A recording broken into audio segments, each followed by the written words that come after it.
Apocalypse chapitre 19, nous lisons le verset 10. Je crois qu'on a encore quelqu'un en ligne. Je ne sais pas, Benoît.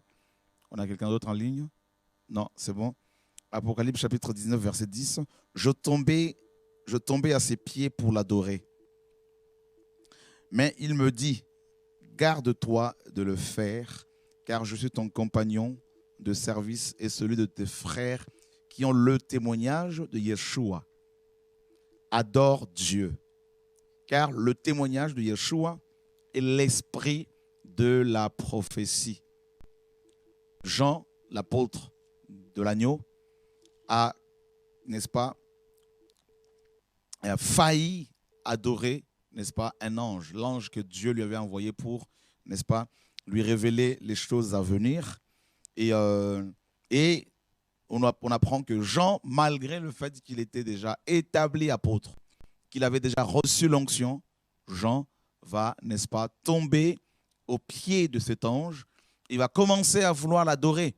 Et heureusement que cet ange, bien sûr, l'a arrêté en lui disant « Arrête, ne le fais surtout pas, car je ne suis que ton compagnon, n'est-ce pas, et de service. » Donc, on apprend que les anges sont nos compagnons de service. Tout enfant de Dieu qui craint réellement le Seigneur est assisté par les anges, n'est-ce pas? Par les anges que le Seigneur, n'est-ce pas, a mis à sa disposition, à leur disposition.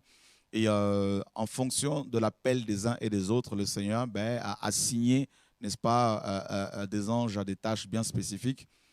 Et comme aussi Hébreux 1,14 le dit, ils sont au service de ceux qui doivent hériter, n'est-ce pas, du salut. Et donc Jean voulait adorer son compagnon. Attention, mes amis, de ne pas nous adorer les uns les autres. Attention de ne pas adorer les hommes, de ne pas adorer la nature, la création, de ne pas adorer les apôtres, les prophètes, les docteurs, les prédicateurs.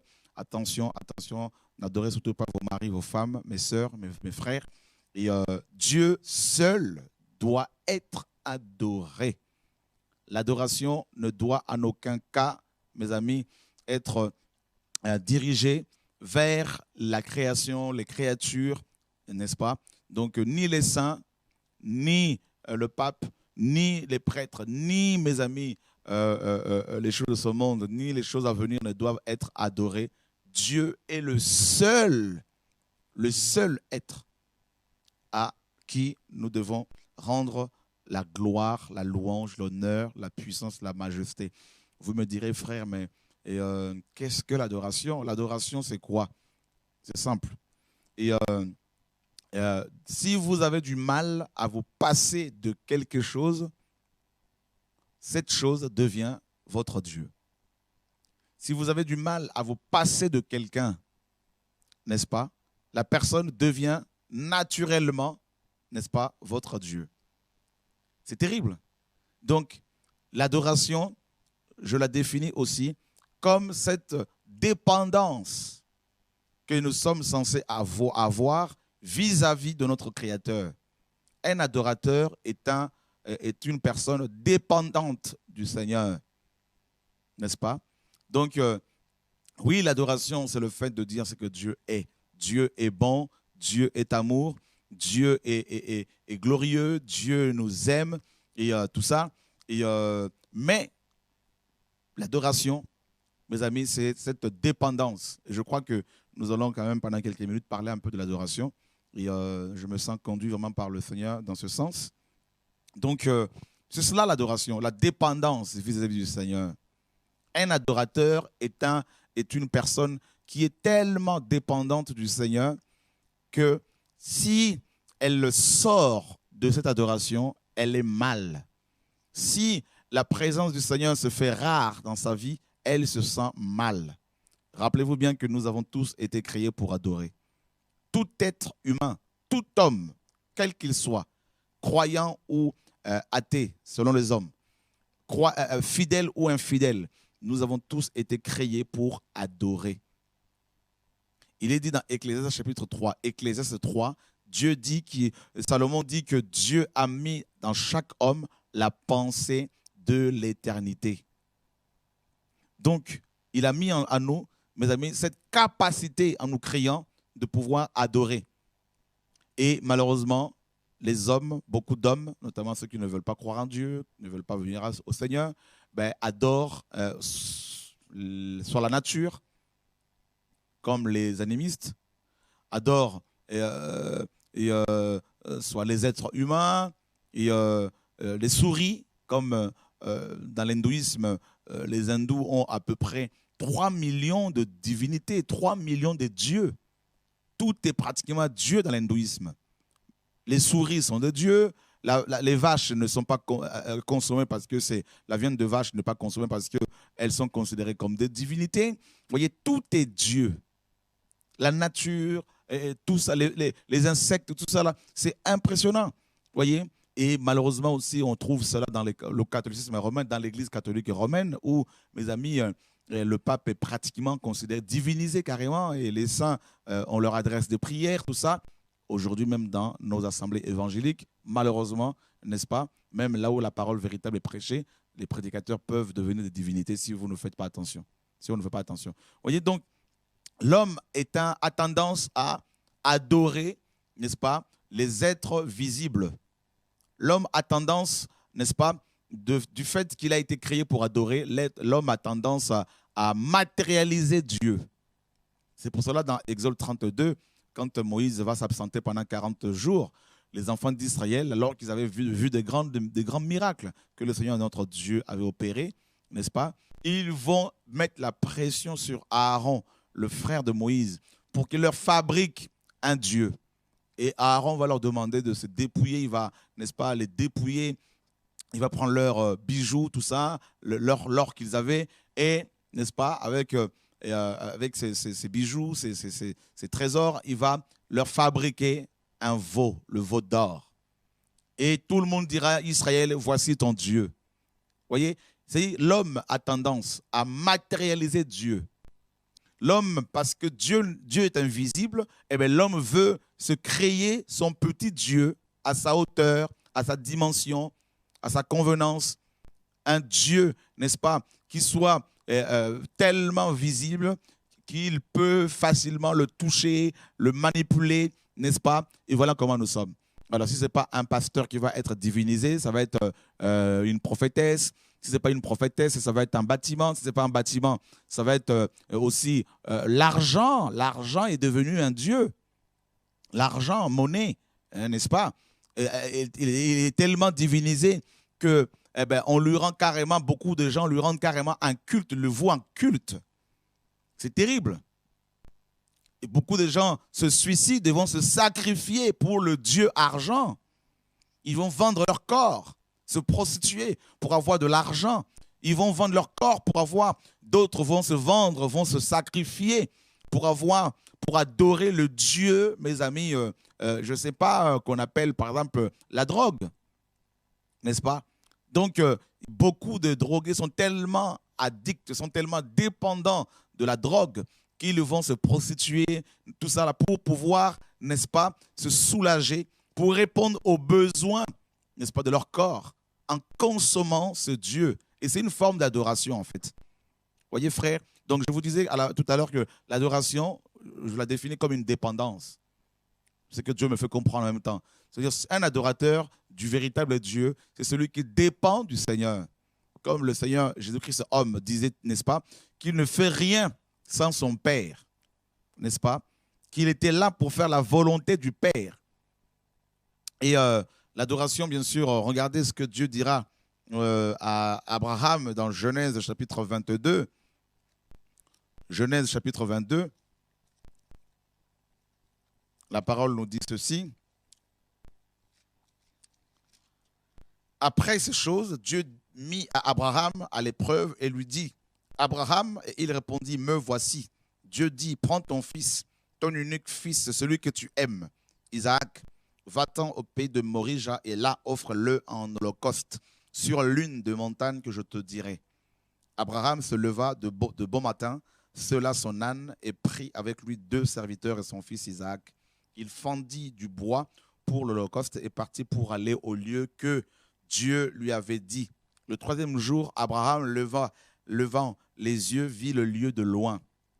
Et Abraham dit à ses serviteurs, restez ici avec l'âne. Moi et le jeune homme, nous irons jusque-là pour adorer. Nous irons jusque-là pour adorer. Vous avez vu que ici, bien sûr, il n'y a pas une chorale, il n'y a pas des instruments de musique qui vont être, mes amis, utilisés pour adorer le Seigneur. Donc, on comprend par là que l'adoration n'a pas forcément un lien avec, mes amis, l'adoration ne signifie pas nécessairement jouer de la musique, jouer d'un instrument. L'adoration, ici, qu'est-ce que nous comprenons? C'est d'abord l'obéissance. Abraham a pris son fils, celui qui l'aimait tant, son fils unique, celui qu'il a eu à l'âge de 100 ans. Il a attendu près de 25 ans pour avoir cet enfant. Et une fois qu'il a eu, Abraham, n'est-ce pas, il lui était fortement attaché à cet enfant. Et Dieu lui dira, donne-le-moi, offre-le-moi sur, n'est-ce pas, cet autel. Il va marcher pendant 3 jours et 3 nuits, jusqu'au pied du mont Morija. Et là, Dieu lui dira, ben, il faut me le sacrifier. Et Abraham dira à ses serviteurs, restez ici avec l'âne, l'enfant et moi et l'enfant, nous irons adorer. Vous voyez, Abraham partait sur, n'est-ce pas, aller escalader cette montagne pour sacrifier son enfant. Heureusement, il n'a pas fait, Dieu l'en a empêché. Et il y avait un bélier à côté qu'il a pu sacrifier. Vous vous rendez compte, frères et sœurs, Abraham, le père de la foi, n'est-ce pas, il va nous montrer le chemin de l'adoration. Il nous apprend ici que l'adoration, c'est quand on offre au Seigneur quelque chose qui nous coûte cher, quelque chose une chose à laquelle nous sommes attachés. Et la chose qui nous coûte le plus cher, ce n'est pas les biens matériels, ce ne sont pas les biens de ce monde, c'est notre vie. C'est notre vie, n'est-ce pas? Il est dit dans la parole, que donnerait-il un homme? Que donnerait un homme en échange de son âme? N'est-ce pas? Regardez quand les riches sont braqués, très souvent ils vont dire aux braqueurs, prenez tout et laissez-nous en vie. Pourquoi? Parce que ils se disent qu'on peut toujours recommencer à zéro. Voyez, donc la vie est plus précieuse que l'argent. Et beaucoup des riches sont malades, sont condamnés par la médecine, sont en train de mourir. Ils aimeraient tellement, n'est-ce pas, racheter leur vie. Et ne serait-ce que quelques secondes, quelques jours, parce qu'ils ont beaucoup d'argent, mais ils ne peuvent pas toujours le faire. Voyez, donc c'est là qu'on comprend que la vraie richesse, mes amis, ce n'est pas les choses de ce monde. La vraie richesse, c'est quand on a Dieu dans son cœur. Et l'adoration, c'est quand on offre au Seigneur, n'est-ce pas, la chose à laquelle nous tenons tellement, nous tenons tant, et c'est notre propre vie. Et Dieu dit à Abraham, donne-moi, sacrifie-moi, offre-moi ton enfant là. Et Abraham est parti sur la montagne pour adorer le Seigneur, frères et sœurs.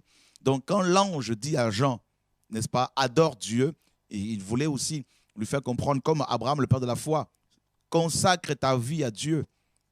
Sacrifie ta vie davantage au Seigneur. Ce n'est pas à moi qu'il faut s'agenouiller. Vous savez, le fait de se prosterner devant cet ange, quand on adore le Seigneur, le fait de se prosterner, c'est symbolique. Hein? C'est comme si on disait au Seigneur, je te donne ma vie, je m'offre à toi, n'est-ce pas? Je me prosterne. Se prosterner, c'est en grec peito. Peito signifie quitter un lieu élevé, n'est-ce pas, vers un lieu plus bas, n'est-ce pas? Donc, un adorateur, c'est quelqu'un qui oublie sa fonction dans le monde, son titre dans le monde, son travail dans le monde. C'est quelqu'un qui oublie même la couleur de sa peau, c'est son origine, le nom de sa famille. Tout est oublié. C'est ça le principe de l'adoration. C'est la mort à soi-même, n'est-ce pas? C'est pour cela qu'on ne peut pas adorer Dieu étant président. Ce n'est pas possible. Dans l'adoration, il n'y a ni président, ni roi, ni souverain, ni empereur, ni maître, ni grand, ni petit. Dans l'adoration, il n'y a que Dieu qui existe. Il n'y a que Dieu qui est élevé. C'est ça la véritable adoration. Donc, ce n'est pas quand vous prenez votre guitare, vous commencez à jouer. Ce n'est pas quand vous prenez votre synthé, vous commencez à jouer. Ça, ce ne sont que, mes amis, les conséquences de l'adoration, n'est-ce pas? Mais ce n'est pas l'adoration en elle-même. Et l'ange dit à Jean, adore Dieu, adore Dieu. Et Dieu nous a créés pour l'adorer. Donc, si tu as du mal à te passer de la cigarette, ça veut dire que tu es adorateur, adoratrice de ta cigarette. Si tu as du mal à te passer de l'alcool, ça veut dire que tu es adorateur de l'alcool. Si tu as du mal à te passer de ton mari devient ton Dieu. Si tu as du mal à te passer de ta femme devient ton Dieu. Et si tu as du mal à te passer du ministère, ne serait-ce que pendant une semaine pour te reposer, le ministère devient aussi ton Dieu. C'est terrible. Et toute chose peut se transformer en divinité. C'est terrible, frères et sœurs. C'est pour cela que Dieu est jaloux. Alors, imaginez Jean, le grand apôtre. il avait déjà reçu le Seigneur Yeshua, il avait vu Christ ressuscité, hein, n'est-ce pas? Et dans Jean, quand il va écrire le livre de Jean, il mentionne bien que Jésus-Christ lui était apparu, n'est-ce pas? Et il mentionne également dans Apocalypse 1 que Christ lui était apparu après sa résurrection et qu'il avait posé sa main sur lui. Mais regardez, vers la fin de son livre, pratiquement au chapitre 19, Jean, qui rencontre un ange, mes amis, et il va se mettre à genoux pour l'adorer. C'est quand même terrible. Cela veut dire que nul n'est à l'abri de quoi que ce soit. On peut être apôtre, prophète, docteur, chrétien, évangéliste, missionnaire. Si on ne fait pas attention, on peut se mettre à adorer autre chose que Dieu. Ça peut être la nourriture. Il y en a, ils ont du mal à se passer la nourriture. Jeûner, ne serait-ce qu'une journée, ils ont du mal.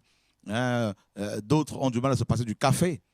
Tout le matin, il faut qu'ils boivent leur café, sinon ils ne sont pas bien, tout ça. Donc, l'organisme est tellement devenu addict du café, de la caféine, tout ça, donc que s'il n'en prend pas, ça va pas. D'autres, c'est, je sais pas, c'est le yaourt, tout ça, c'est le sucre, et voilà, c'est le piment. Ils ne peuvent pas manger sans le piment. D'autres ne peuvent pas manger ça. Ils ont du mal à se passer de la morue. Et d'autres, c'est le riz. D'autres, c'est la semoule. D'autres, c'est le manioc, tout ça. Donc, alors ce soir, chacun doit identifier ses dieux afin de pouvoir, n'est-ce pas, les chasser. Voilà. Donc, chacun doit identifier, n'est-ce pas, les divinités auxquelles il est soumis. Ça peut être la télévision, ça peut être Internet, tout ça, ça peut être les films, ça peut être, je ne sais pas, quelles sont les choses auxquelles nous sommes attachés, dont on a du mal à se passer, ne serait-ce qu'un jour, 2 jours, tout ça. Là. Et voilà, que le Seigneur, frères et sœurs, nous garde.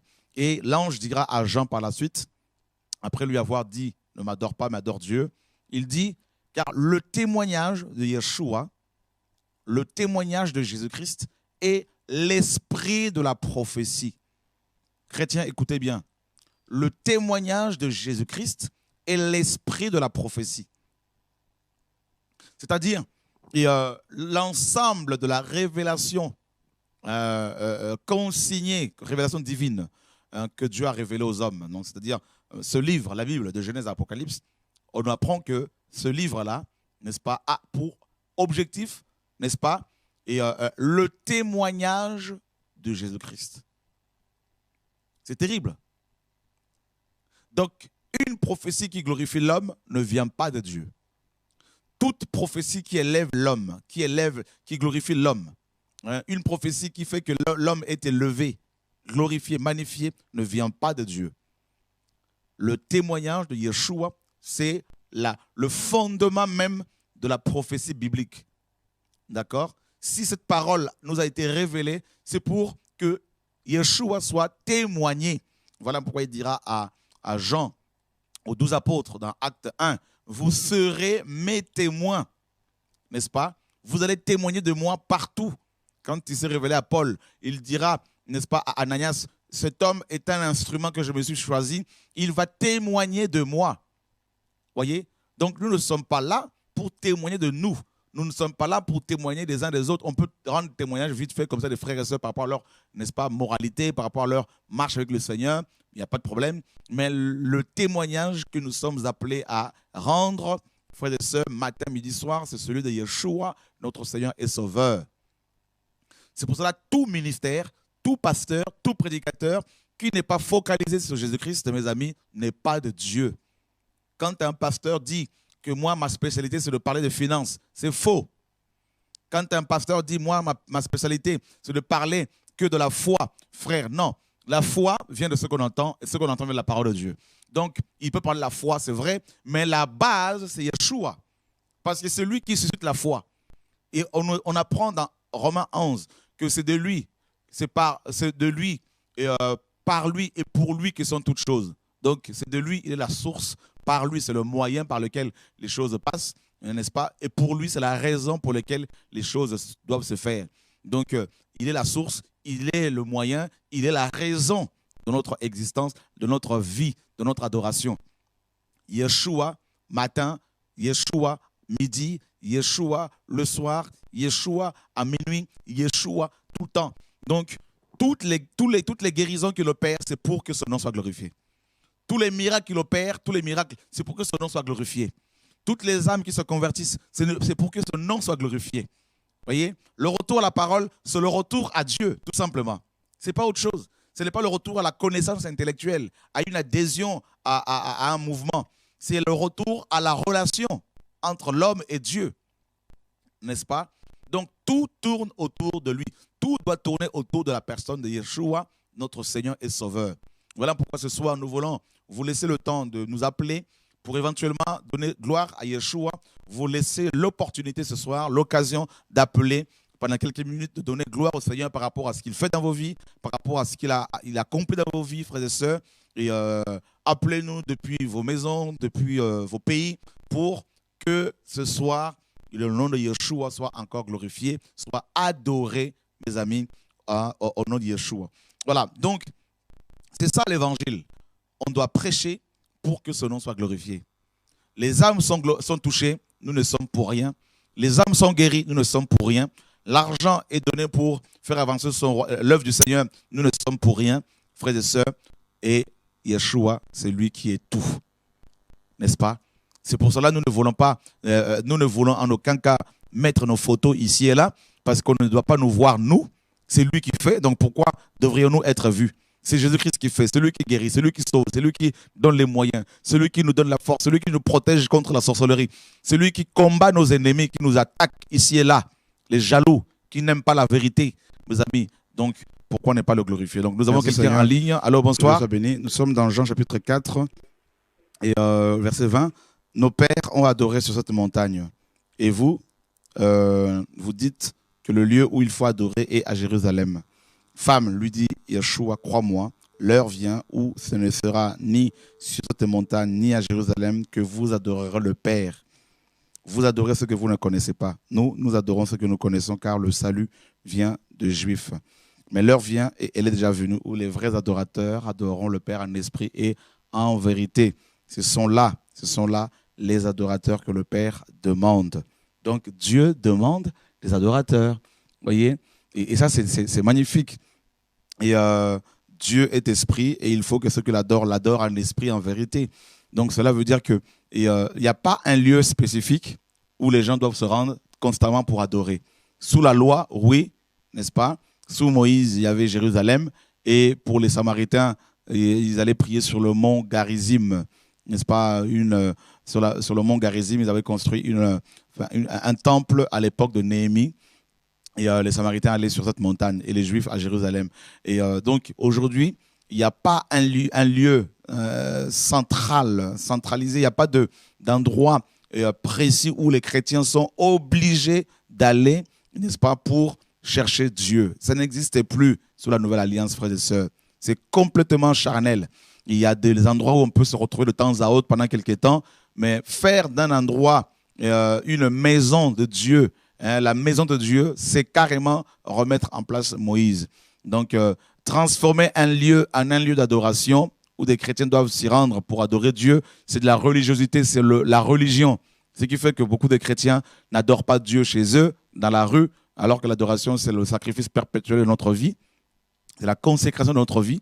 Donc, faire d'un endroit un lieu d'adoration, c'est dire aux chrétiens qu'ils ne doivent pas adorer partout, sauf dans cet endroit-là. Et c'est pour cela qu'il y a beaucoup d'hypocrisie. On fait semblant d'être chrétien une fois qu'on est dans ce bâtiment ou dans ces maisons d'église, et quand on est à l'extérieur, il n'y a plus rien. C'est pour cela que ceux qui s'enferment dans des maisons en campagne et dans des petites sectes pour attendre le retour de Jésus-Christ, en cultivant du maïs ou en faisant de l'agriculture, de l'élevage, ce sont des sectaires, c'est des sectes. Ils ne sont pas différents des moines, des sœurs catholiques, des prêtres catholiques. C'est le même principe. Hein? On s'enferme pour adorer, et pour rester entre nous et attendre le retour du Seigneur. Ça, là, c'est l'ascétisme, c'est du mysticisme, tout ça, là, frères et sœurs. Dieu est esprit. Et ça veut dire que l'esprit, vous ne pouvez pas l'enfermer quelque part. Vous ne pouvez pas le mettre dans une dénomination, n'est-ce pas? Vous ne pouvez pas le mettre dans une fédération, dans une pastorale. Dieu est esprit. Ça veut dire que l'esprit, en grec, ici, c'est pneuma. En hébreu, c'est roak, c'est le vent. Vous ne pouvez pas enfermer le vent. Et il est dit dans Jean 3, celui qui est né d'esprit est comme du vent. Tu ne sais ni d'où il vient, ni où il va. Voilà, mes amis, la vraie définition d'un chrétien authentique. Il est comme du vent, comme l'esprit. On ne peut pas le contrôler, le gérer, l'enfermer quelque part. Il est fou de Jésus, passionné de Jésus. Donc, c'est un vrai adorateur. Et il adore Dieu par sa vie sanctifiée. Il adore Dieu par sa vie consacrée. Il adore Dieu partout où il est. Sous la douche, dans la cuisine, partout, au travail, à l'école. Sa vie est tellement sanctifiée que quand les gens le voient, ils se disent, tu es différent, n'est-ce pas? Tu t'habilles différemment, tu parles différemment. Voilà un vrai chrétien. Il peut ne pas être avec un pasteur, il peut ne pas être dans une église locale, mais il est chrétien parce qu'il suit son Dieu. C'est ça, être, mes amis, adorateurs. Ce n'est pas, mes amis, être dans une chorale, faire du gospel, à l'américaine, tout ça, avec de soutane, tout ça, là. Ça, c'est du bidon, ça, c'est du pipeau, excusez-moi du terme. Voilà, tout ça, c'est de l'arnaque, c'est de l'invention, c'est du mensonge, tout ça, là. C'est des artifices, tout ça, là, que l'ennemi a mis en place. La vraie adoration, frère, c'est quand notre vie est sanctifiée, quand notre vie est offerte au Seigneur. Ce n'est pas quand on suit, mes amis, un pasteur, tout ça, là. Et on voit des églises qui mettent en place des chorales avec des soutanes, tout ça là, et des spécialistes de l'adoration, soi-disant, qui sont censés nous conduire de la présence du Seigneur. Tout ça là, c'est la religion. C'est pas différent de l'église catholique. Vérifiez bien, vous verrez que les catholiques ont aussi des chœurs, ils ont aussi des chorales comme ça. Mes amis, tout ça, c'est le monde. Et donc, Dieu veut qu'on l'adore en esprit, en vérité. Le Seigneur a dit à la femme samaritaine, ce n'est ni sur le mont Garizim, ni à Jérusalem, mais en esprit et en vérité. Comme Dieu est esprit et il est omniprésent, partout, vous pouvez, n'est-ce pas, et le servir, l'adorer, et en vérité, et en esprit et en vérité. Donc, c'est clair, la vérité, c'est la parole. Donc, l'adoration, n'est-ce pas, doit être faite selon la parole de Dieu et non selon le monde. Dieu aime l'adoration, frère. Il veut des adorateurs. Il ne veut pas tout de suite des prédicateurs, d'abord. Dieu veut d'abord des adorateurs. Il veut d'abord les adorateurs. Ensuite, ces adorateurs vont pouvoir recevoir dans la prière ces ordres pour aller évangéliser ici et là. Mais nous voulons, beaucoup veulent d'abord être des prédicateurs. Hein, c'est pas ce que Dieu veut. Et en claquant de doigts, hein, en claquant le doigt, le Seigneur peut gagner le monde entier. Et il ne le fait pas. Pourquoi? Parce qu'il veut, n'est-ce pas, que des frères et sœurs que nous sommes soient ses instruments. Donc voilà, que le Seigneur soit béni. Dieu est bon. Et je ne sais pas s'il y a quelqu'un d'autre en ligne. Non, il n'y a personne. Que toute la gloire soit rendue au Seigneur notre Dieu. Alors, à Rouen, après le mariage, je pense que il y a des frères et sœurs qui sont du côté de Rouen. Hein, voilà, je vous parlerai d'un frère que je connais qui aime le Seigneur. Et donc, nous voulons encourager les frères et sœurs qui sont du côté de Rouen et vous encourager également à persévérer dans l'œuvre du Seigneur.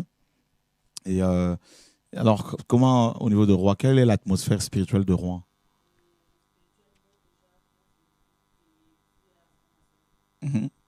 Quand j'étais dans les ADD, le pasteur nous disait que voilà, il fallait vraiment beaucoup prier parce qu'on était beaucoup combattus. Donc ça, c'était dans les années 90. Là, on est en 2014. J'imagine qu'il n'y a pas d'église réveillée à Rouen, il n'y en a aucune. Toutes les églises sont mortes. Est-ce que le micro est-il allumé? Je ne crois pas. Est-ce qu'il y a un voyant vert là? Voilà, c'est bon. D'accord. Donc, c'est difficile. Nous, on est restés longtemps à la maison. Et j'ai découvert le message sur Internet. Ça m'a vraiment touché. Un électrochoc. Wow. J'attendais ça depuis des années. Et puis, je me suis mis dedans. Et puis, ça va faire pratiquement 1 an. Et le Seigneur est en train de changer ma vie petit à petit. Amen. Là, il y a le mariage le mois prochain. Alléluia. Et donc... comme tu disais, Dieu veut des adorateurs. Donc, il faut qu'on l'adore en esprit, en vérité. Il faut déjà que notre vie soit déjà vraie.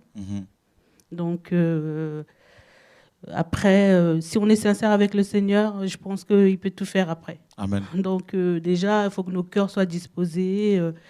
Et nous, on espère qu'il y a des gens qui sont à Rouen qui vont se joindre avec nous pour déjà témoigner de Jésus dans la rue. Dans la rue, parce que c'est ça surtout. Qui manque. C'est ça qui manque, c'est pas dans les bâtiments. Voilà, c'est ça. C'est dans la rue. S'il y a des gens qui veulent venir avec moi, et moi je sens cet appel, mais pour l'instant, c'est pas encore... Voilà. Ça va se faire. Déjà avec le mariage qui arrive, oui. Et avec le feu qui commence à prendre place. Et ça, c'est déjà une bonne chose, le fait que vous ayez pris la décision de ne plus avoir des rapports intimes jusqu'au mariage pour honorer le Seigneur. Personnellement, je suis encouragé. Donc... Et je crois qu'il y a des choses qui vont se passer. Ça ne vient pas de nous, ça vient de Dieu, parce que nous-mêmes, on n'aurait pas tenu. Donc, on a vu la puissance de Dieu dans notre vie. Dieu agit, Dieu il est fort. Amen. Vraiment, moi, je dis merci Seigneur. Même les gens qui me connaissent, ils me disent, mais Nathalie, qu'est-ce qui t'arrive et tout. Elle a changé, Nathalie, hein? Tu veux parler un peu là sur le micro? Ah, ça va? D'accord, à la prochaine fois, ouais. Le Seigneur est merveilleux, donc il fait et il va faire encore. Moi, j'ai eu un songe, je voulais te dire, frère Chora. Donc, j'ai rêvé que la salle ici à Évry, elle était toute, il y avait du feu partout. Wow. Et je te disais, mais il y a du feu, la salle est en feu. Mais en fait, c'est le feu de l'esprit que je voyais. Donc, Amen. Que le Seigneur soit béni en tout cas. Donc voilà, Dieu travaille. L'adoration, Yeshua, qui doit être au centre de toute chose. Vous savez, une personne qui adore le Seigneur de tout son cœur ne peut être touchée par l'ennemi, ne peut être anéantie par l'ennemi. Voyez? Vous savez, le repas du Seigneur, c'est l'adoration. Dieu aime l'adoration. Voyez? Donc, si vous voulez davantage toucher le cœur du Père, eh ben, offrez vos corps comme un sacrifice vivant et saint et agréable, ce qui sera de votre part un culte raisonnable, nous dit l'Évangile. Le vrai culte, ce n'est pas quand on tape les mains. Le vrai culte, ce n'est pas quand on joue de la guitare. Le vrai culte, c'est quand on offre son corps comme un sacrifice. Et là, ce n'est pas toujours facile, parce qu'il faut accepter que les divinités auxquelles on est attaché tombent.